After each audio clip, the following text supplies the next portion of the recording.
500명의 하객이 예식장을 가득 채운 날이었습니다. 저는 입구에 서서 손님들 인사를 받고 있었어요. 볼이 아플 정도로 웃었죠. 아들이 장가를 간다는 것, 그것만으로 세상을 얻은 기분이었습니다. 그런데 예식 시간이 지나도 아들이 대기실에서 오지 않았어요. 저는 슬쩍 복도로 나가 두리번거렸습니다. 준혁이 못 봤어요? 신랑 대기실에 안 왔대요. 웨딩 플래너가 고개를 저었습니다. 가슴 한편이 서늘하게 꺼져 내렸어요. 바로 핸드폰을 꺼내 아들에게 전화를 걸었죠. 신호음만 길게 울리고 받지 않았습니다. 2번, 3번을 걸어도 마찬가지였어요. 동생들에게 급히 연락을 돌렸죠. 준혁이한테 전화 좀 해봐. 내 전화는 안 받아. 하지만 동생들 전화도 아들은 받지 않았습니다. 30분이 흘렀어요. 예식장 안이 술렁이기 시작했죠. 500개의 시선이 한꺼번에 저를 찌르는 듯 했습니다. 신부 대기실에서 울음소리가 새어나왔어요. 수빈이가 웨딩드레스 차림으로 얼굴을 감싸준 채 오열하고 있었죠. 하얀 드레스 위로 번진 눈물 자국이 흉터처럼 퍼져 있었습니다. 그때 바깥사돈이 성큼 다가왔어요. 대체 무슨 상황입니까? 신랑은 대체 어디로 간 거예요? 사돈 어른, 저도 계속 연락을 하고 있는데 전화를 안 받아서. 전화를 안 받으면 당장 찾으러 나가야지. 여기 서서 뭐랍니까? 결혼식 망치실 작정이에요. 남편이 급히 다가와 바깥사돈을 붙잡았습니다. 사돈 진정하십시오. 수소문하고 있으니 조금만 기다려 주십시오. 진정? 내 딸 하나뿐인 결혼식을 망치고 있는데 진정? 어떻게 진정을 합니까? 저는 입술만 달싹거렸어요. 어떤 말도 목구멍을 넘지 못했죠. 다시 아들에게 전화를 걸었습니다. 이번엔 아예 전원이 꺼져 있었어요. 1시간이 넘자 하객들이 하나둘 자리를 떠났습니다. 빈 의자 사이로 꽃장식만 쓸쓸히 남았죠. 저는 화가 치밀다가도 금세 공포가 밀려왔어요. 대체 이 아이가 어디 있는 건지, 혹시 어딘가에서 쓰러져 있는 건 아닌지, 손이 떨려 핸드폰을 쥘 수가 없었습니다. 어쩌면 이 결혼 시작부터 잘못되었는지도 모릅니다. 아들이 사귀는 여자가 있다며 처음 집에 데려온 날이었어요. 엄마, 아빠, 인사드려. 수빈이야. 안녕하세요. 어머님, 아버님.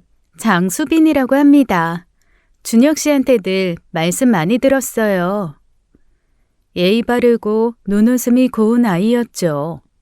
밥을 먹는 내내 어른 먼저 챙기는 손이 곱더라고요. 저도 남편도 첫눈에 마음에 들었습니다. 수빈이가 돌아간 뒤 아들이 넌지시 귀띔을 했어요. 수빈이네 집이 사업을 좀 크게 해. 아마 상견례 하면 놀랄 거야. 그 집이 우릴 탐탁하게 생각하겠냐? 격차가 너무 크면 서로 불편해진다. 아빠, 수빈이가 중요하지 집안이 뭐가 중요해. 나 결혼할 거야, 진심이야. 아들의 눈빛이 단단했습니다. 저도 남편도 더 말리지 못했어요. 그래서 양가 상견례를 잡았죠. 그 자리에서 바깥사돈은 처음부터 끝까지 표정이 굳어 있었습니다. 말수가 적었고 시선이 차가웠어요. 안사돈이 분위기를 살리려 살갑게 대해주었지만 그 옆에 앉은 바깥사돈의 침묵이 벽처럼 느껴졌죠. 젓가락을 드는 손끝이 괜히 떨렸습니다. 아시는 분들은 아실 거예요. 상대 집안 어른이 말없이 앉아있을 때 그 무게가 어떤 건지. 그래도 결혼 진행은 되었습니다. 아들은 그날부터 들뜬 사람이 되었어요. 예식장을 알아보고 신혼집을 돌아다니며 분주하게 움직였죠. 그런데 결혼식 한 달쯤 전부터 아들의 전화가 뜸해졌습니다. 만나면 웃긴 했지만 어딘가 바람빠진 웃음이었어요. 눈 밑에 짙어진 그늘이 자꾸 눈에 밟혔죠. 준혁아, 요즘 얼굴이 왜 그래? 많이 안 좋아 보여. 결혼 준비가 생각보다 할 게 많아서 그래. 걱정 마, 엄마. 결혼 준비에 지친 거라 저는 그렇게 넘겼습니다. 하지만 아들이 웃을 때마다 눈은 웃지 않았어요. 그때 한 번만 더 물었더라면 하는 후회가 지금도 저를 깨물죠. 저와 남편은 결혼식장을 나와서 곧장 아들 원룸으로 향했어요. 택시 안에서도 쉴 새 없이 전화를 걸었지만 돌아오는 것은 차가운 기계음 뿐이었죠. 원룸 앞에 도착해 현관 비밀번호를 눌렀습니다. 손가락이 자꾸 미끄러져 2번이나 틀렸어요. 문이 열리자마자 알 수 있었죠. 뭔가 단단히 잘못되었다는 것을요. 옷장문이 활짝 열려 있었습니다. 걸려있던 옷의 절반 이상이 사라져 있었어요. 아들이 즐겨 입던 코트도 정장도 없었죠. 빈 옷걸이들이 나란히 흔들리고 있었습니다. 책상 위에는 노트북 충전기 선만 콘센트에 꽂힌 채 덩그러니 남아 있었어요. 노트북 자체는 어디에도 보이지 않았죠. 이 미친놈이 진짜? 결혼식을 날려먹어? 겁이 나면 미리 말을 해야지 도망을 쳐? 여보, 혹시 무슨 사고 난 거 아닐까? 이제는 전화기도 꺼져 있잖아. 사고가 났으면 옷을 챙겨가겠어? 제 발로 도망 나간 거야. 잡히기만 해봐라, 진짜. 남편 말이 맞는 것도 같았습니다. 하지만 방 구석구석을 살펴볼수록 마음이 더 어지러웠어요. 화장실로 들어가 보았죠. 칫솔, 치약, 면도기, 세면도구가 단 하나도 남아있지 않았습니다. 선반이 텅 비어 있었어요. 쓰레기통까지 깨끗이 비워져 있었죠. 여러분, 급하게 도망치는 사람이 쓰레기통을 비울까요? 아닙니다. 이건 미리 계획하지 않으면 절대 나올 수 없는 모습이에요. 여보, 이것 좀 봐요. 쓰레기통이 비어 있어. 세면도구도 하나도 없고. 도망간 거라니까. 그러게. 급하게 뛰쳐나간 게 아니야. 이 녀석이 미리 다 준비한 거라고. 남편이 아무 말 없이 빈 옷장을 바라보았습니다. 그 침묵이 저와 같은 생각이라는 뜻이었죠. 더 뒤져봐도 단서라 할 것이 없었어요. 처음부터 흔적을 남기지 않으려고 치운 방이었습니다. 저희 부부는 일단 원룸을 나와 집으로 돌아가기로 했죠. 차에 올라타며 저는 이를 악물었어요. 아들이 왜 이런 짓을 한 건지. 반드시 제 손으로 알아내겠다는 각오가 가슴 깊이 박혔습니다. 집으로 돌아오는 길이었어요. 남편은 지하 주차장으로 차를 주차하러 가고 저는 아파트 입구에서 먼저 내렸어요. 1층 현관으로 들어가려는 순간 시야 끝에 누군가가 잡혔죠. 화단 옆에서 서성이는 여자. 고개를 돌려 얼굴을 확인한 순간 심장이 쿵 내려앉았습니다. 박미진이었어요. 아들의 전 여자친구요. 저는 그 아이를 예전부터 좋게 보지 않았습니다. 화장이 짙고 옷차림이 가벼웠어요. 아들을 설득해 회사를 못 나가게 하고 여행을 가버리는 행동을 한 것도 한두 번이 아니었죠. 아들이 그 아이와 헤어졌을 때 저는 솔직히 속이 시원했습니다. 그런 아이가 왜 아들 결혼식 당일에 우리 집 앞에 서 있는 건지 뒷목이 서늘해졌어요. 미진이가 저와 눈이 마주치자 몸을 획 돌렸죠. 도망치려는 게 한눈에 보였습니다. 저는 반사적으로 달려가 그 아이 팔을 잡아챘어요. 미진아, 너 맞지? 너 여기서 뭐 하는 거야?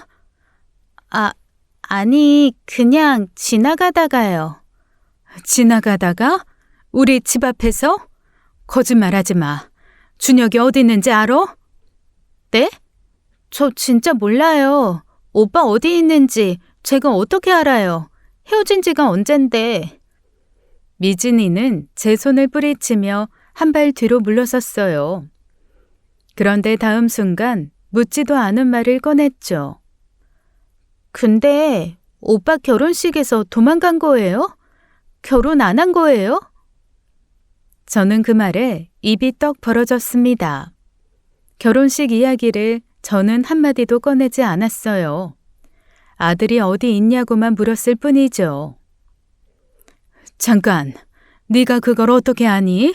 내가 언제 결혼식 얘기를 했어? 안 했잖아. 그걸 네가 어떻게 아는 거야? 그건 그냥 느낌이요. 느낌? 지금 말장난하는 거야? 너 뭔가 알고 있는 거지? 대체 뭘 알고 있어? 솔직히 다 말해. 미진이의 눈동자가 미친 듯이 흔들렸습니다. 입술을 깨물더니 고개를 세차게 저었어요. 진짜 아무것도 몰라요. 아줌마 저한테 왜 이래요? 저 가볼게요. 안 돼, 못 가. 알고 있는 거 다 말하고 가. 제가 다시 팔을 잡으려 하자 미진이가 두 손으로 제 어깨를 세게 밀었어요. 저는 그대로 뒤로 넘어졌죠. 딱딱한 바닥에 엉덩이가 부딪히며 손바닥이 쓸려나갔습니다. 찌릿한 통증이 팔 위로 번졌어요. 고개를 들었을 때 미진이는 이미 골목 끝으로 뛰어가고 있었죠. 바닥에 앉은 채 저는 한참을 그쪽을 노려보았습니다. 저 아이는 분명히 무언가를 알고 있었어요. 도망치는 뒷모습이 그 증거였죠. 그리고 저를 밀어 넘어뜨릴 만큼 감추고 싶은 것이 있다는 뜻이었습니다. 저는 바닥에서 일어나자마자 남편에게 문자를 보냈습니다. 아들 집에 다시 간다고요. 미진이의 태도가 머릿속에서 떠나지 않았어요. 묻지도 않은 결혼식 이야기를 꺼낸 그 입, 저를 밀쳐놓고 뛰어간 그 뒷모습. 뭔가 심상치 않음을 저는 직감으로 느꼈습니다. 저 아이가 알고 있는 것의 단서가 아들 방에 남아있을지도 모른다는 생각이 들었어요. 남편에게 바로 전화가 왔지만 잠시 다녀온다고 짧게 말하고는 끊었어요. 택시를 타고 다시 아들이 지내던 원룸에 도착했습니다. 이번에는 아까와 달랐어요.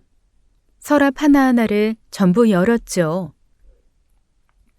침대 밑에 팔을 넣어 더듬고 신발장 안쪽을 비추고 옷장 구석에 쌓인 상자까지 전부 뒤졌습니다. 이불 속 베개 및 매트리스 틈새까지 빠짐없이 손을 집어넣었어요. 놓친 것이 반드시 있을 거라는 확신이 저를 움직였죠.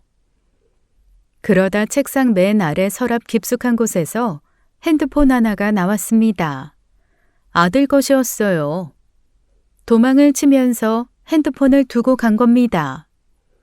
저는 의아했죠. 요즘 세상에 핸드폰 없이 다니는 사람이 어디 있을까요? 무언가를 남기고 싶지 않아서 일부러 놓고 간 것인지 아니면 급해서 챙기지 못한 것인지 알 수 없었습니다. 아들이 평소 쓰던 잠금 패턴을 그려보았어요. 열렸죠. 문자 메시지함을 눌렀습니다.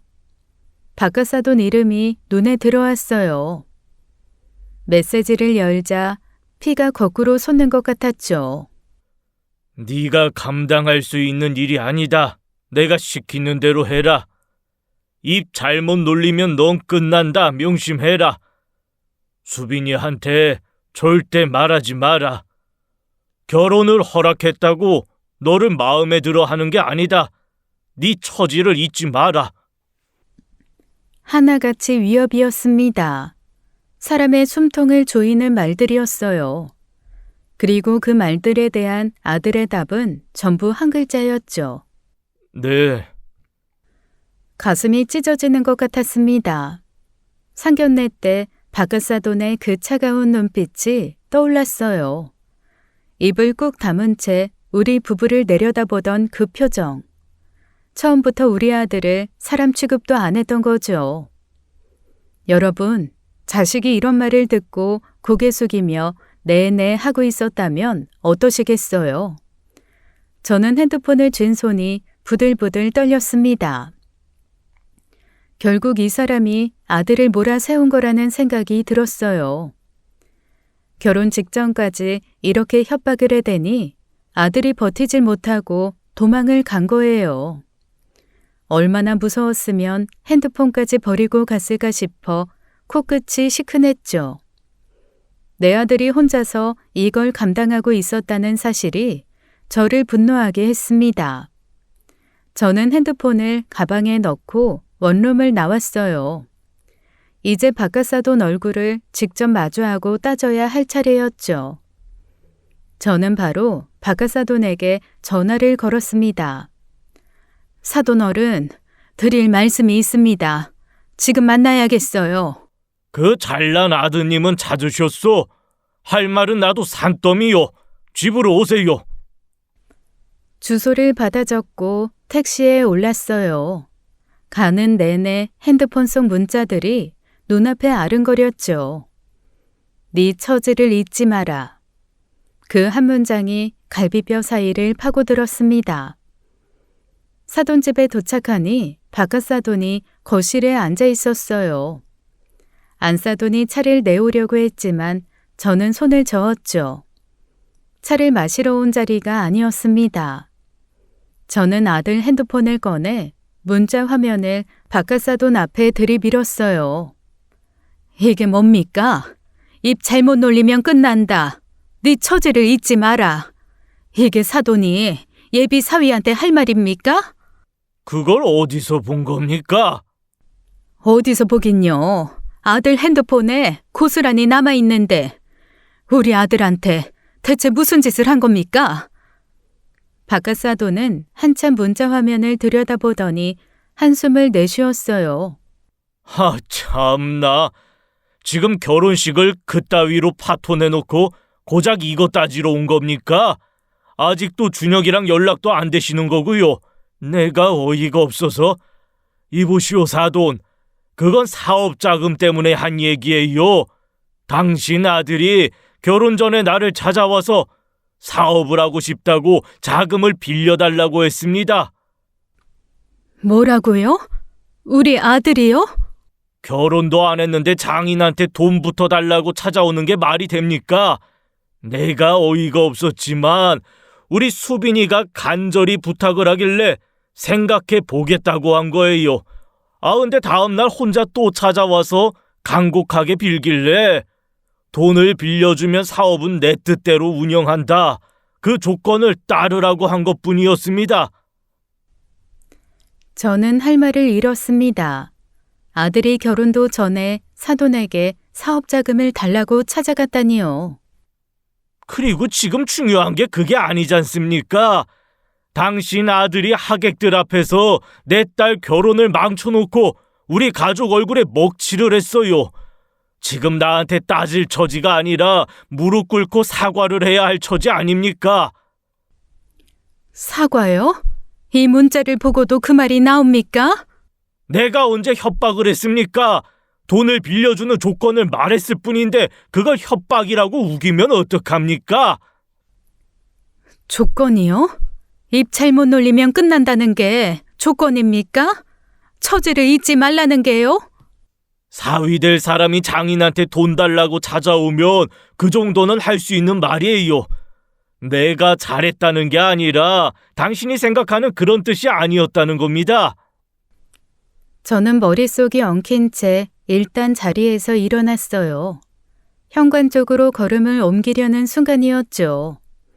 복도 안쪽 방문이 벌컥 열리며 사돈 큰아들이 뛰쳐나왔습니다. 아버지, 그 새끼 아직도 전화를 안 쳐받아. 미친 새끼야 그거. 덜 쳐맞았어.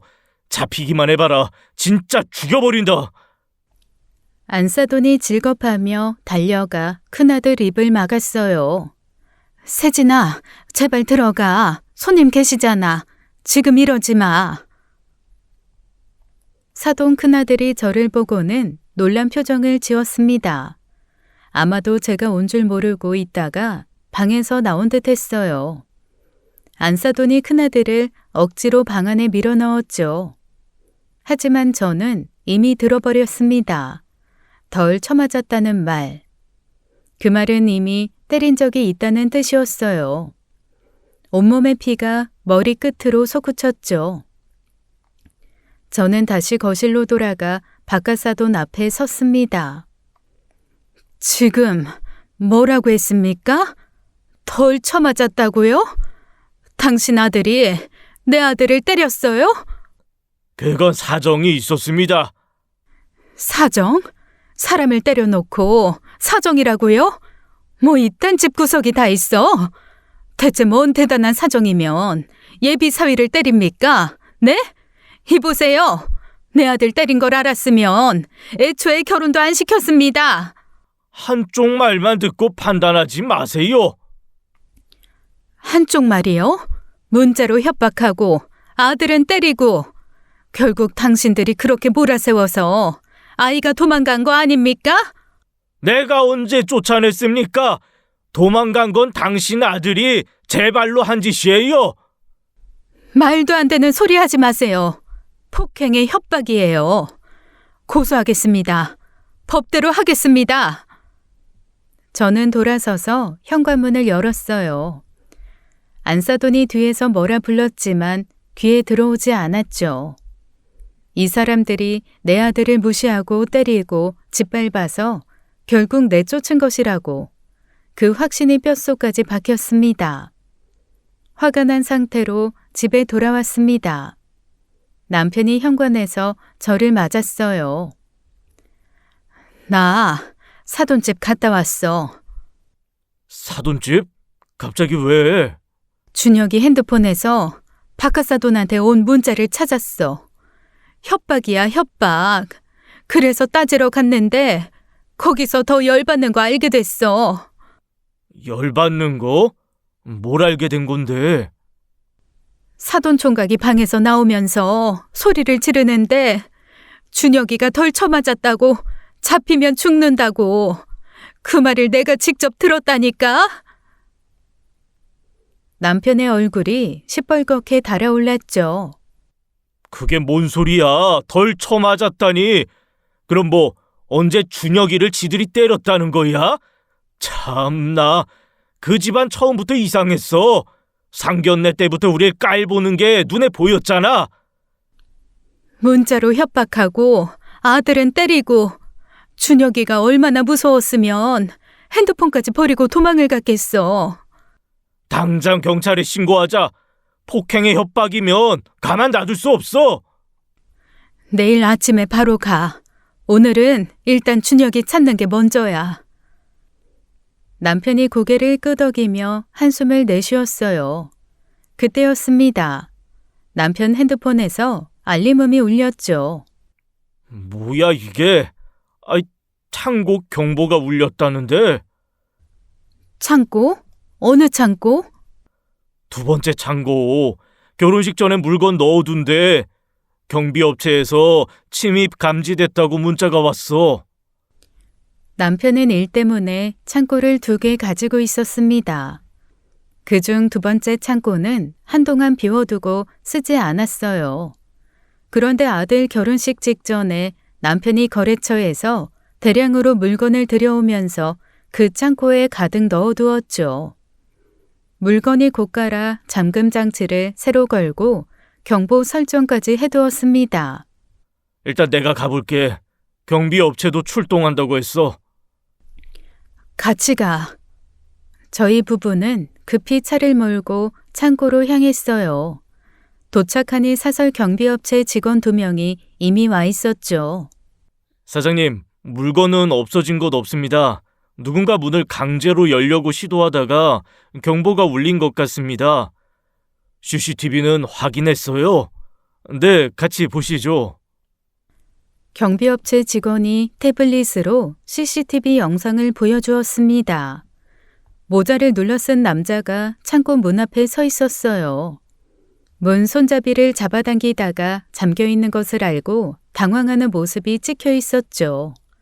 남자는 문을 억지로 열려고 몇 번이나 시도했습니다. 경보가 울리자 고개를 숙인 채 뛰어서 사라졌어요. 얼굴은 보이지 않았습니다. 하지만 저는 알았어요. 어깨 너비, 걸음걸이, 당황해서 뒷목을 긁는 그 버릇. 내가 낳은 아이를 모를 리가 없었죠.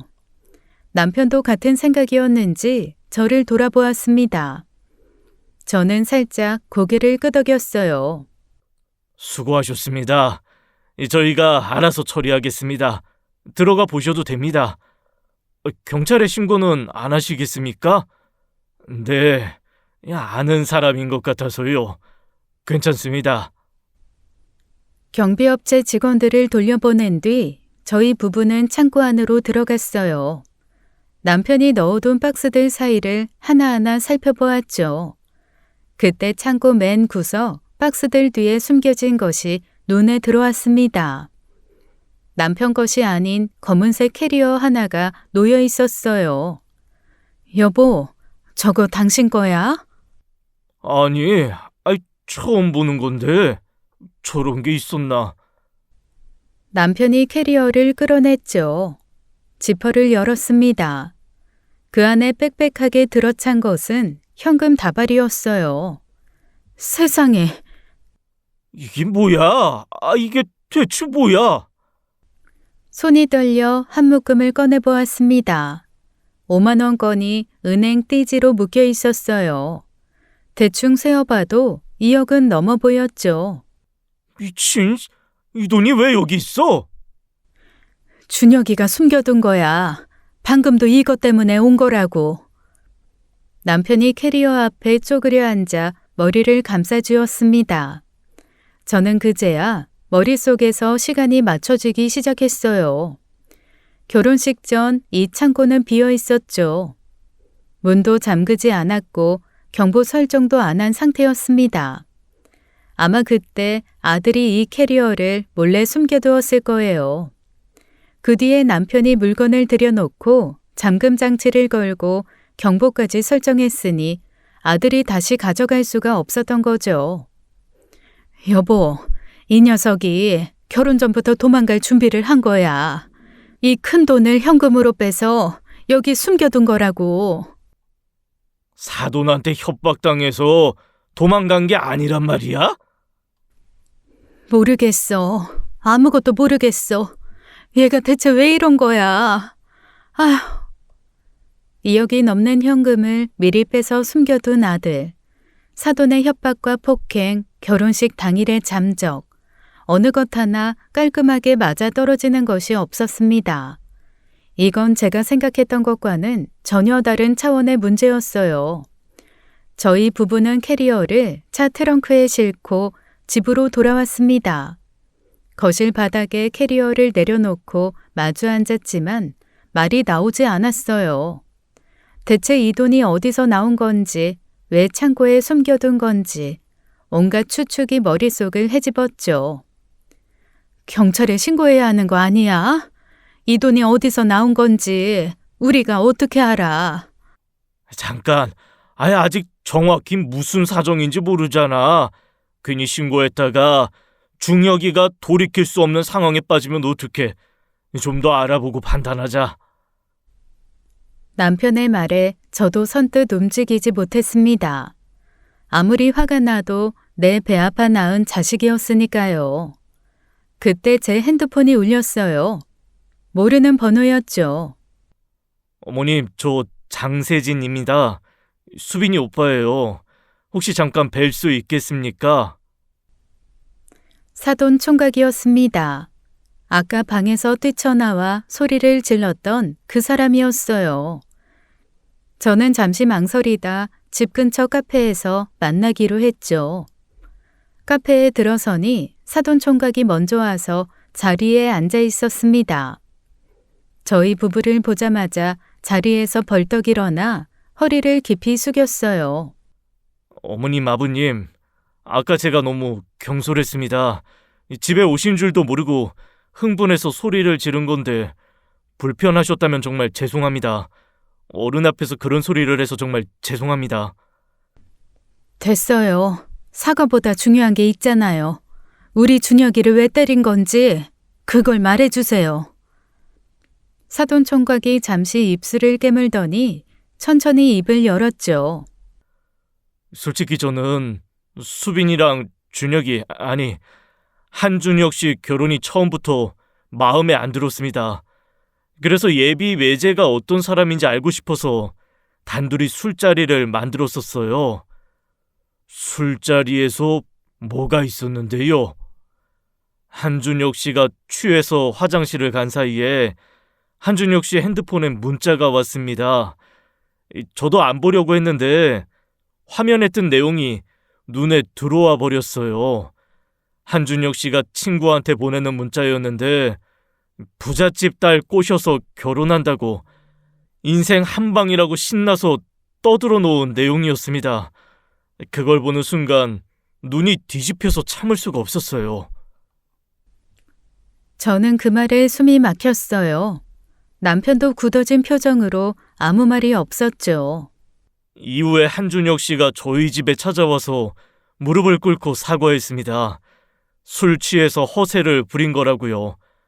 그래도 아버지는 결혼을 허락하지 않으려 했는데 수빈이가 울면서 매달리는 바람에 결국 허락하게 된 겁니다.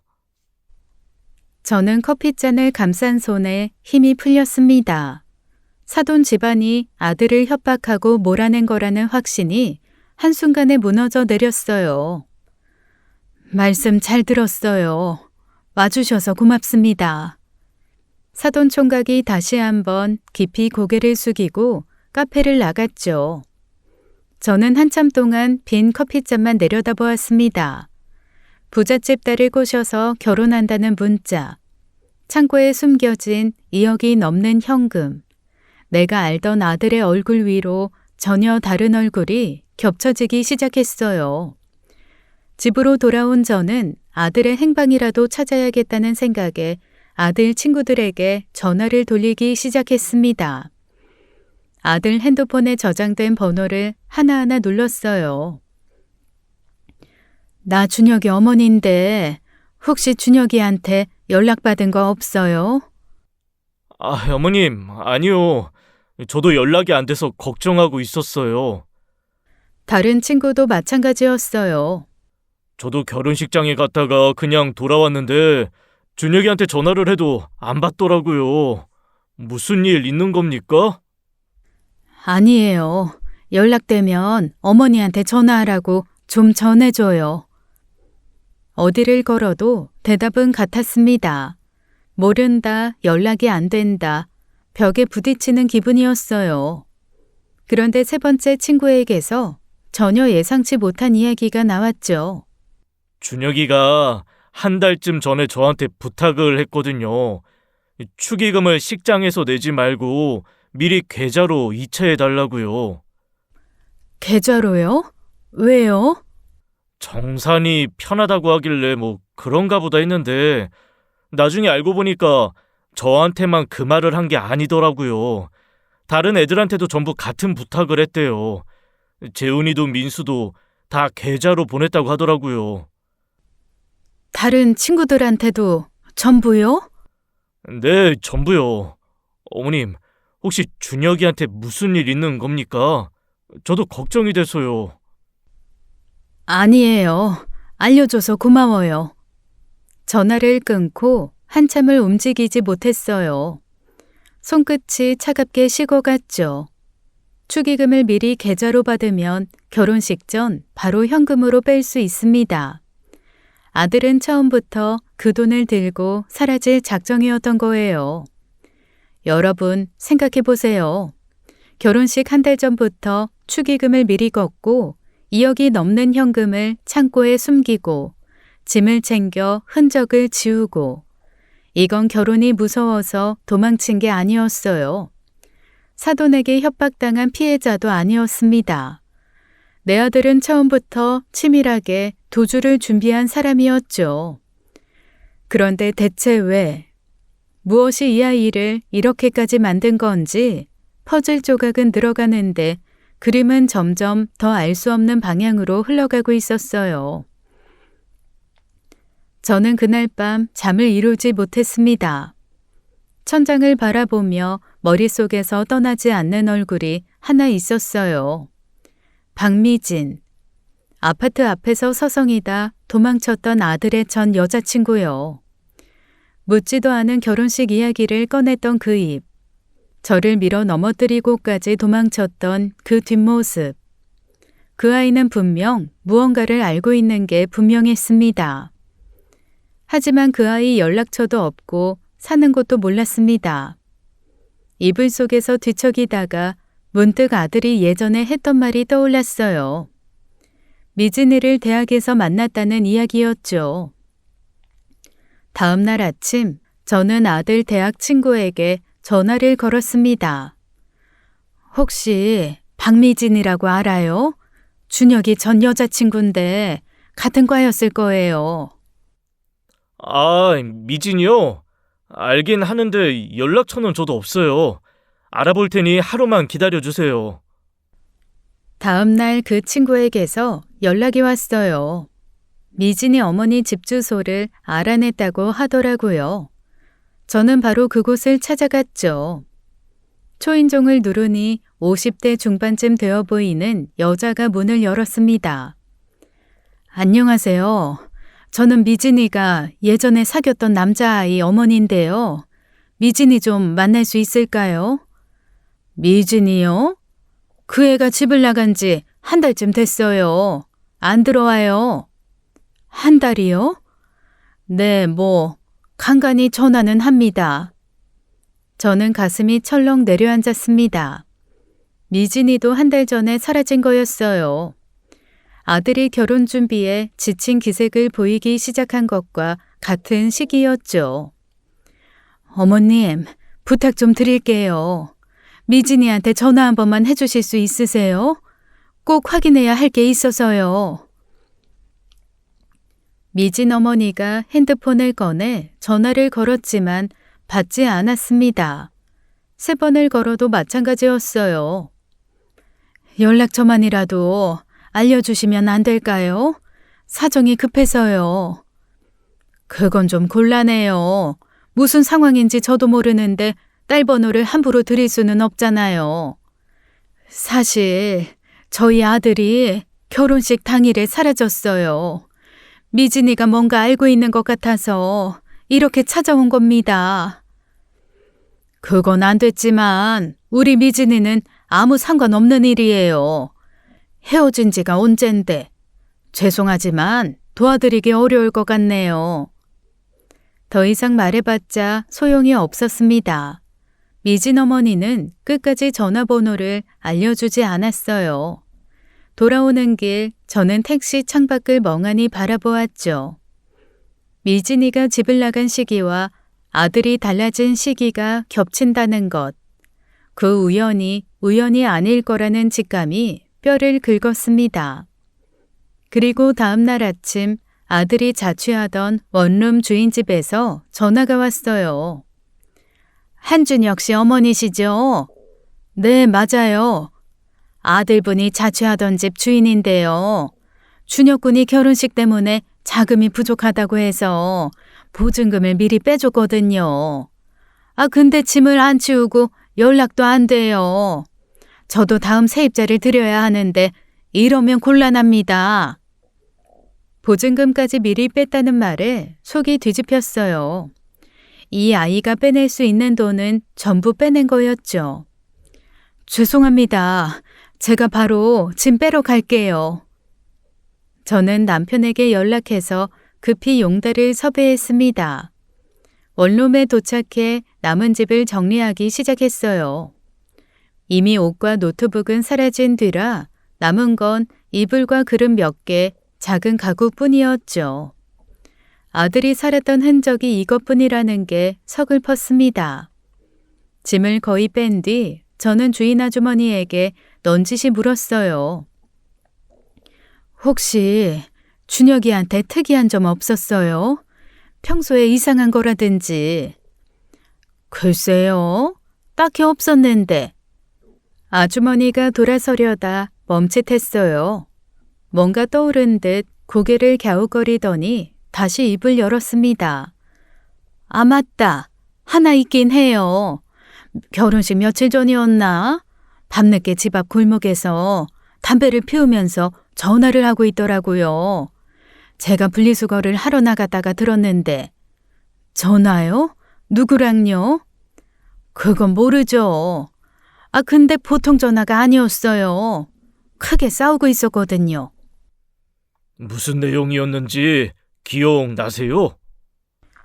전부 다 기억나는 건 아닌데 돈을 준비한다고 말하면서 그 돈이 너무 크다고 하더라고요.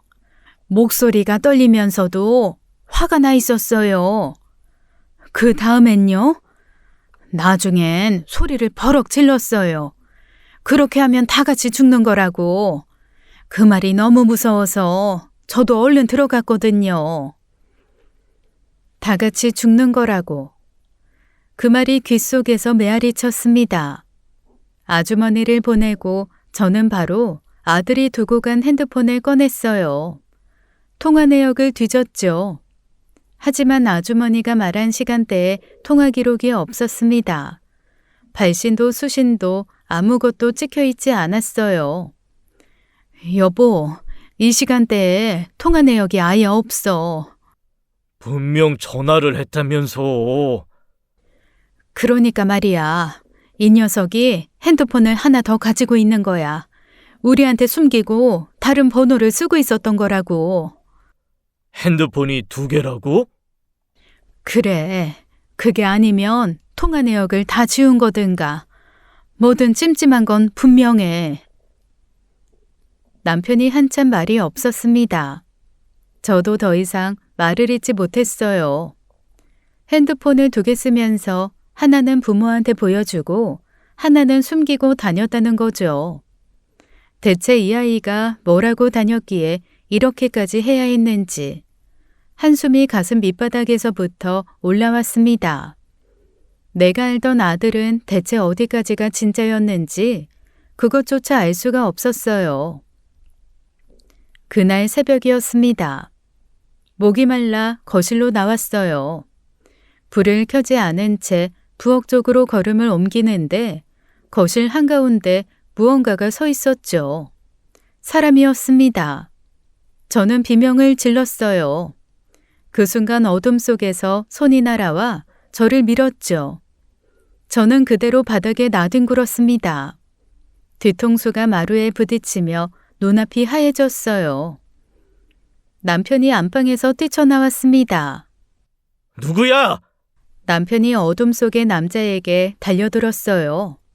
둘이 엉켜 가구에 부딪히고 뭔가 깨지는 소리가 났죠. 남편이 남자를 바닥에 눌러 제압했습니다. 불 켜! 제가 가까스로 일어나 벽 쪽 스위치를 올렸어요. 거실에 불이 켜졌죠. 숨이 멎었습니다. 바닥에 눌려있는 남자는 바로 아들이었어요. 준혁아! 준혁이?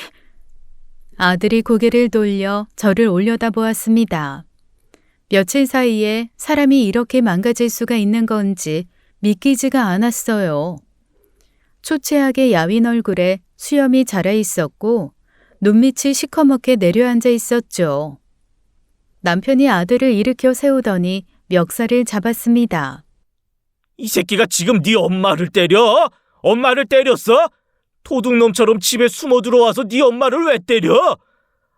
깜깜한 데서 누가 소리를 지르니까 반사적으로 놀라서 민 거야. 그게 지금 할 소리야? 네가 도둑놈처럼 숨어 들어와서는 너 대체 어디 있었어? 결혼식 날려먹고 숨어 다니다가 새벽에 기어 들어와서 엄마를 패? 이 미친 새끼가. 아들이 남편의 손을 뿌리치며 소리쳤어요. 아빠 제발 지금 그거 따질 때가 아니야. 나 창고 키만 가지고 나가면 돼. 키만 주면 바로 나갈게. 창고 키. 저와 남편은 동시에 같은 것을 떠올렸죠. 2억이 넘는 현금이 들어있던 그 캐리어였습니다. 창고 키. 거기에 네가 숨겨둔 돈 때문에 이러는 거지? 그 돈이 대체 뭔데? 도대체 넌 뭔 짓을 하고 다니는 거야, 너? 아빠, 제발. 설명할 시간이 없어. 키만 줘. 아들의 눈이 거실 협탁 위를 훑었습니다. 열쇠 꾸러미가 놓여 있는 것을 본 아들이 달려가 낚아챘어요. 남편이 뒤에서 아들의 팔을 잡았죠. 저도 현관 앞을 막아 섰습니다. 못 나간다. 이유를 말해. 그 돈은 뭐고 네가 왜 도망치는 건지 다 말해. 아빠, 엄마, 제발. 지금 안 가면 나 진짜 끝나. 나 망한다고. 제발 보내줘. 아들이 무릎을 꿇었습니다. 이마를 바닥에 박으며 울기 시작했어요. 제발, 제발 보내줘. 시간이 없어. 더 늦으면 진짜 내 인생 다 끝나. 그 모습이 너무도 처참했죠. 내가 낳은 아이가 저렇게 바닥에 이마를 박고 있었습니다. 하지만 저는 이 아이를 그냥 보낼 수 없었어요. 저는 바닥에 엎드려 우는 아들을 내려다보다가 문득 입을 열었습니다. 밥은 먹었어? 아들이 고개를 들었어요. 눈물과 콧물이 범벅이 된 얼굴이었죠. 아이, 엄마, 지금 밥이 중요한 게 아니라니까. 나 진짜 빨리 가야 돼. 그래도 밥은 먹어야지. 며칠을 굶은 거야. 얼굴이 반쪽이 됐는데. 엄마! 밥 먹어. 먹으면서 천천히 무슨 일인지 얘기해. 그러면 보내줄게. 아들이 저를 뚫어지게 바라보았습니다. 저는 눈 하나 깜짝하지 않았어요. 잠시 뒤 아들이 힘없이 고개를 끄덕였죠. 저는 부엌으로 가서 밥을 차렸습니다. 찬밥을 데우고 된장찌개를 끓이고 김치를 꺼냈어요. 아들이 식탁 앞에 앉아 숟가락을 들었죠. 허겁지겁 먹는 것을 보니 며칠은 굶은 게 분명했습니다. 남편이 팔짱을 끼고 맞은편에 앉았어요. 이제 말해. 대체 무슨 일이야? 자세한 건 지금 말할 수 없어. 근데 나한테 결혼을 못할 사정이 생긴 거야. 그래서 도망친 거고. 아, 뭔 사정인데 왜 말을 못해? 아이, 아빠, 제발. 일주일만 시간을 줘.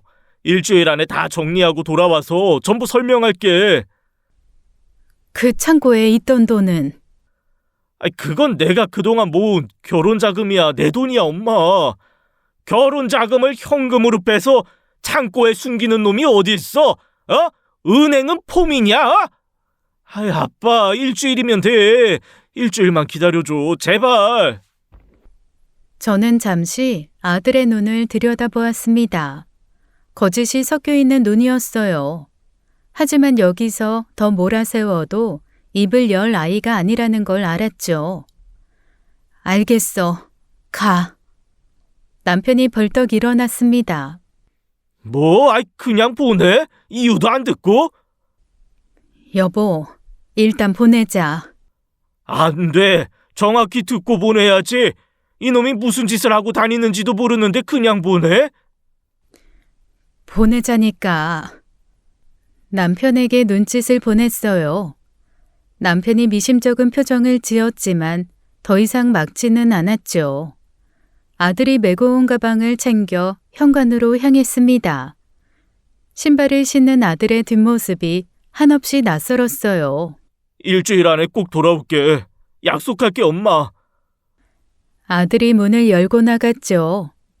문이 닫히자 남편이 바로 입을 열었습니다. 보내더라도 이유를 듣고 보냈어야지. 왜 그냥 보내? 내가 물어봤자 그 애가 말하겠어? 절대 안 해.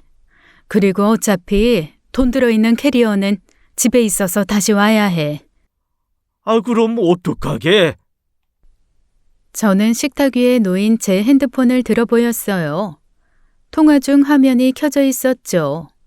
아까 밥 차리면서 당신 핸드폰으로 내 폰에 전화를 걸어서 통화 상태로 만들어놨어. 그걸 준혁이 가방 안에 넣어뒀어. 뭐? 이 녀석이 어디로 가고 누구한테 전화하는지 지금부터 다 들을 수 있어. 남편이 크게 눈을 떴습니다. 저는 핸드폰을 귀에 갖다 댔어요. 아들이 계단을 내려가는 발소리가 들려오고 있었죠. 저는 핸드폰을 귀에 대고 숨을 죽였습니다. 남편도 옆으로 바짝 붙어 함께 들었어요. 아들의 발소리가 멈추더니 차 문 여는 소리가 났죠. 시동이 걸렸습니다. 곧이어 아들이 누군가에게 전화를 거는 소리가 들렸어요. 스피커폰이었죠. 신호음이 3번 울리고 상대방이 받았습니다. 여자 목소리였어요. 나야, 지금 돈 찾으러 가는 중이야. 1억 줄 테니까 이걸로 끝내자. 1억? 웃기지 마. 그 정도로 될 일이 아닌 거 너도 알잖아. 야, 내가 지금 있는 돈이 그게 다야. 더 이상은 진짜 없어. 지랄하네. 내가 네가 얼마 들고 있는지 모를 것 같아? 난 2억 아니면 안 받아. 처음부터 말했잖아. 너도 알잖아, 내 형편. 1억이면 큰 돈이야. 그거 받고 서로 없던 일로 하자. 없던 일? 있던 일을 어떻게 없던 일로 하나, 이 사람아. 사람이 죽었는데. 저는 남편과 눈이 마주쳤어요. 사람이 죽었다는 말에 온몸에 소름이 돋았죠. 남편이 제 손목을 잡았습니다.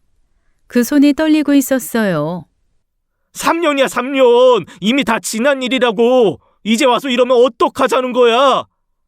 다 지난 일? 너한테나 지난 일이지. 나한테는 아직 안 끝났어. 여자의 목소리가 날카롭게 올라갔어요. 너 나버리고 어떻게 그 남자 동생한테 가서 결혼까지 하려고 해? 네가 죽인 남자 동생이야. 어떻게 그럴 수가 있어? 미친 정신병자 새끼. 저는 귀를 의심했습니다. 네가 죽인 남자. 그 세 단어가 제 고막을 찢었어요. 남편의 얼굴이 하얗게 질렸죠. 그건 사고였어. 일부러 그런 거 아니잖아. 사고? 그래, 사고였지. 근데 그 사고치고 도망간 건 누구야? 신고 한 통 안 하고 내빼서 사람을 길바닥에 죽게 내버려둔 게 누구냐고. 그리고 뻔뻔하게 죽은 남자 가족한테 기어들어간 건 또 누구야? 됐어. 1억이면 충분해. 입 다물고 받아. 1억으로 내 입 막을 수 있을 것 같아? 2억 안 가져오면 내가 가지고 있는 증거 전부 경찰에 넘긴다. 사고 현장 사진, 네 얼굴 찍힌 영상 다 있어. 아들이 핸들을 치는 소리가 들렸습니다. 미친년아. 그러면 너도 죽어. 같이 있었잖아, 그날. 내가 죽인 게 아닌데 내가 왜 죽어? 운전대 잡은 건 너야. 좆대는 건 너만 좆대는 거야. 2억 당장 가지고 와. 안 가져오면 나 진짜 경찰 간다. 뚝 전화가 끊겼어요. 차 안에서 아들이 핸들을 치며 욕을 내뱉는 소리가 들렸죠. 그 소리가 점점 울음으로 바뀌었습니다. 짐승처럼 신음하는 소리가 핸드폰 너머로 흘러나왔어요. 저는 핸드폰을 내려놓았습니다. 손이 떨려서 더 이상 쥘 수가 없었죠. 남편이 소파에 주저앉았어요. 두 손으로 얼굴을 감싸 쥐었습니다. 거실이 무덤처럼 고요했죠. 시계 초침 소리만 귓속을 파고들었어요. 여보, 우리 아들이 사람을 죽였대. 그 말을 제 입으로 뱉는 순간 세상이 무너져 내리는 소리가 들렸습니다. 남편이 감싸준 손가락 사이로 눈물이 흘러내렸어요. 아무 소리도 나지 않는 새벽 거실에서 저희 부부는 한참을 움직이지 못했죠. 저는 조용히 핸드폰의 통화 종료 버튼을 눌렀습니다. 화면이 꺼졌지만 방금 들은 것들은 꺼지지 않았어요. 3년 전 사고, 아들이 죽인 남자, 그 죽은 남자 동생한테 가서 결혼을 하려고 한 아들. 그 단어들이 머릿속에서 톱니바퀴처럼 맞물려 돌아가기 시작했죠. 저는 잠시 눈을 감았습니다. 확인해야 했어요. 이 끔찍한 추측이 사실인지 아닌지 피하지 말고 마주해야 했죠. 새벽 5시가 넘은 시간이었습니다. 박가사돈에게 전화를 걸었어요. 예의를 차리고 자시고 할 정신도 없었죠. 신호음이 길게 울렸어요. 7번째 신호음에서 박가사돈이 받았죠. 이 시간엔 무슨 일입니까? 죄송합니다, 사돈 어른. 이 시간에 전화드려서 죄송한데 하나만 여쭤볼 게 있어서요. 뭔데요? 혹시 세진군 말고 다른 아들이 또 있으세요? 전화기 너머로 침묵이 흘렀습니다. 한 박자, 두 박자. 그 침묵의 무게가 전부를 말해주고 있었어요. 있었습니다. 지금 어디 있어요? 다시 침묵이 내려앉았죠. 박가사돈의 숨소리가 미세하게 떨리는 것이 느껴졌습니다. 3년 전에 뺑소니 사고로 잃었습니다. 둘째 현우예요. 범인은 아직 못 잡았습니다. 가슴이 내려앉았습니다. 입술이 떨려서 말이 나오지 않았어요. 근데 갑자기 왜 그걸 물으시는 겁니까? 다시 연락드리겠습니다. 저는 그 말만 남기고 전화를 끊었죠. 핸드폰을 내려놓고 눈을 질끈 감았습니다. 눈꺼풀 사이로 뜨거운 것이 흘러내렸어요. 3년 전 뺑소니로 아들을 잃은 박가사돈. 그 사고의 범인이 내 아들이라는 것. 그리고 그 사실을 모른 채 딸까지 내 아들에게 시집 보내려 했다는 것. 사람을 치워 죽이고 도망친 것도 모자라 그 가족에게 기어들어가 사위 노릇을 하려고 했다는 겁니다. 남편이 소파에 고개를 깊이 숙이고 있었어요. 어깨가 가늘게 떨리고 있었죠. 여보, 우리 어떡해? 모르겠어. 아무것도 모르겠어. 신고를 하면 아들은 끝이었습니다. 하지만 모르는 척하면 저희 부부도 공범이 되는 거였죠. 잠이 올 리 없는 새벽이었습니다. 어둠 속에서 저희 부부는 답을 찾지 못한 채 마주 앉아 있었어요. 얼마나 지났을까요? 동이 틀 즈음 아들에게서 전화가 왔습니다. 엄마, 창고에 캐리어 없어. 내 캐리어 어딨어? 그거 집에 있어. 뭐? 아, 왜 집에 있어? 네 아버지가 가져왔어. 전화 너머로 아들의 숨소리가 거칠어졌어요. 집으로 와. 돈 가져가게 해줄 테니까. 그리고 2시간 뒤 아들이 현관문을 열고 들어왔습니다. 더 초췌해진 얼굴이었어요. 거실에 놓인 캐리어를 보자마자 달려가려는 아들의 앞을 제가 막아섰죠.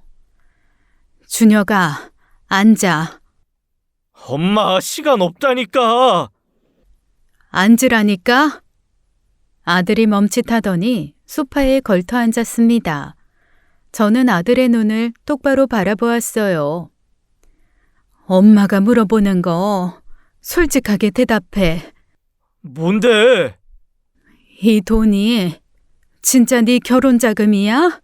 아이, 내가 모은 거야. 직장 다닌 지 몇 년인데 2억을 모아. 거짓말하지 마. 적금도 있었고 투자도 좀 했어. 투자? 아, 그래. 나 진짜 시간 없어. 뭐가 그리 궁금해요? 아들의 눈이 흔들리기 시작했어요. 저는 한 발 더 들어갔죠. 이 돈, 그 여자한테 줄 돈이지? 무슨 여자? 너한테 2억 달라고 한 여자. 증거 가지고 있다는 여자. 아들의 얼굴이 하얗게 변했습니다. 입이 벌어졌지만 소리가 나오지 않았어요. 3년 전에 네가 사람을 치웠지? 아들의 얼굴이 하얗게 변했습니다.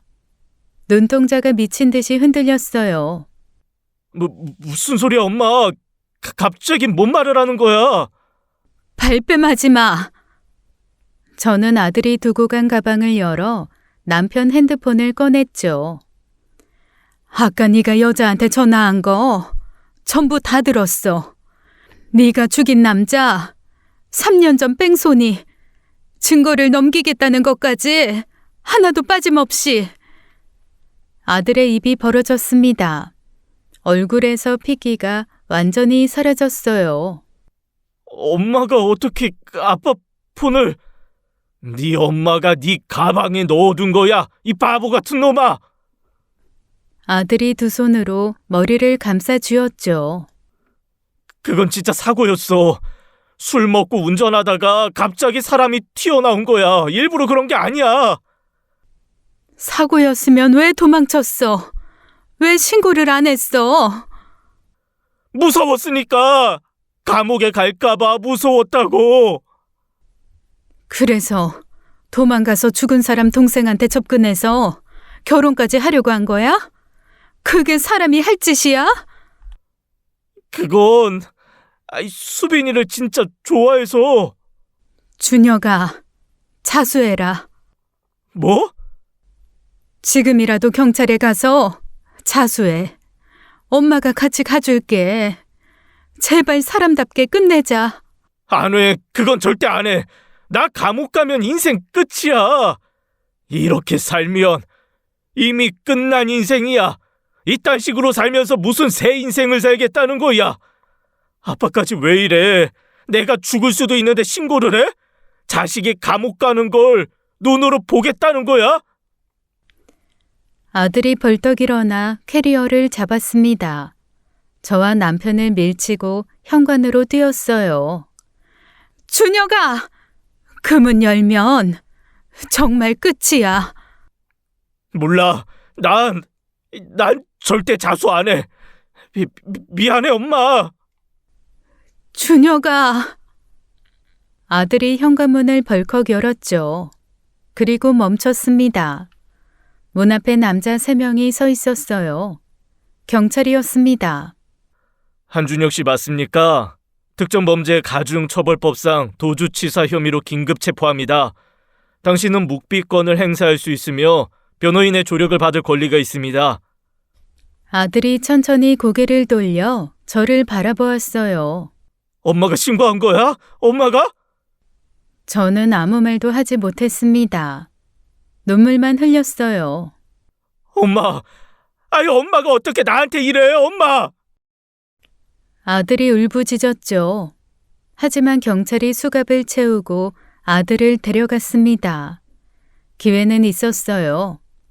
제가 자수하라고 했을 때가 마지막이었죠.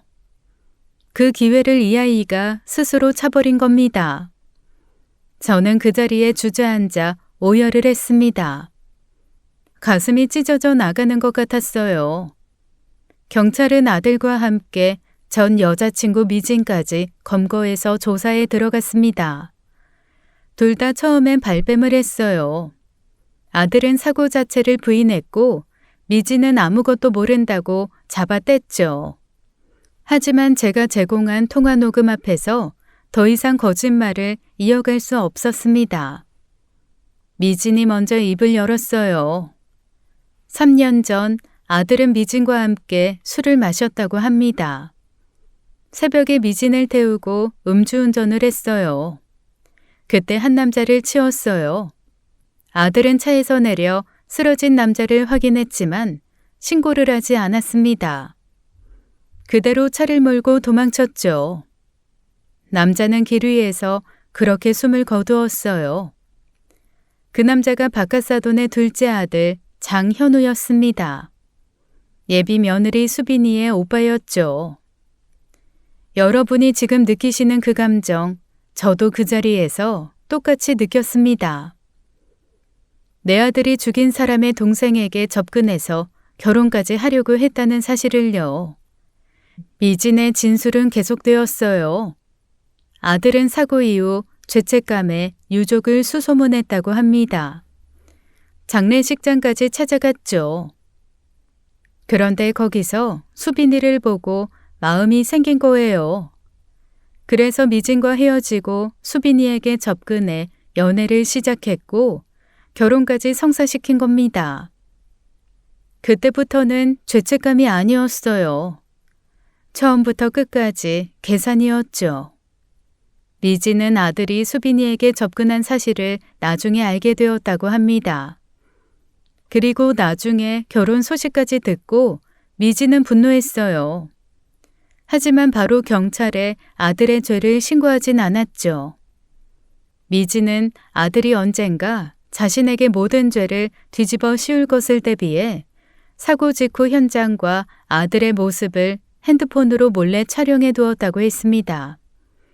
그걸 무기로 아들에게 전화해 돈을 요구한 거였어요. 원룸 주인 아주머니가 들었던 그날 밤 통화. 돈을 준비한다. 그 돈이 너무 크다. 다 같이 죽는 거라고 소리쳤던 그 전화. 전부 미진과 싸우던 통화였죠. 아들은 제 예상대로 핸드폰을 2개 가지고 있었습니다. 제가 서랍에서 발견한 건 평소 쓰던 최신 핸드폰이었어요. 아들이 도망갈 때 들고 간 것은 미진과의 연락에만 쓰던 옛날 핸드폰이었죠. 아들은 진실이 드러나는 것이 두려웠고 그렇다고 미진에게 2억을 넘기는 것도 싫었던 겁니다. 그래서 돈을 들고 아예 사라지려 한 거였어요. 결혼식도 수빈이도 저희 부부도 전부 버리고요. 조사 내용을 전해 듣는 내내 저는 의자에 앉아 미동도 하지 못했습니다. 이것이 내가 키운 아이의 진짜 얼굴이라는 것을 받아들이는데 모든 힘이 들었죠. 아들이 체포된 뒤 박가사돈과 사돈총각 그리고 수빈이가 경찰서로 찾아왔습니다. 박가사돈이 아들의 뺨을 쳤어요. 사돈총각이 아들의 얼굴에 침을 뱉었죠. 수빈이는 바닥에 주저앉아 통곡했습니다. 저는 그 모습을 복도 끝에서 지켜보았어요. 고개를 들 수가 없었죠.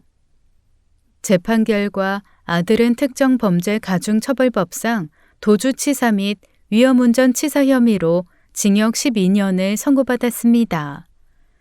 미진은 범인 도피 및 공갈미수 혐의로 징역 2년을 선고받았어요. 판결이 끝난 뒤 저는 사돈가족을 찾아갔죠. 현관 앞에 무릎을 꿇었습니다. 죄송합니다. 제가 이 말밖에 드릴 수 있는 말이 없습니다. 제가 아들을 잘못 키웠습니다. 죄송합니다. 박가사도는 저를 쳐다보지도 않았어요. 문을 닫아버렸죠. 그 문이 닫히는 소리가 판결문보다 무거웠습니다. 마음이 찢어졌어요. 아들이 죗값을 치르고 나와야 비로소 사람이 된다고 저는 스스로에게 되뇌었죠. 면회를 마치고 교도소를 나왔습니다. 남편이 입구에서 기다리고 있었어요. 아무 말 없이 남편의 손을 잡았죠. 긴 겨울이 될 거라는 것을 알고 있었습니다. 그래도 버텨야 했어요. 이것이 그 아이의 어머니로서 제가 짊어져야 할 무게였죠. 지금까지 사연 읽어주는 남녀였습니다. 끝까지 시청해주신 여러분 감사드리며 저희는 다음 사연으로 돌아올게요. 감사합니다.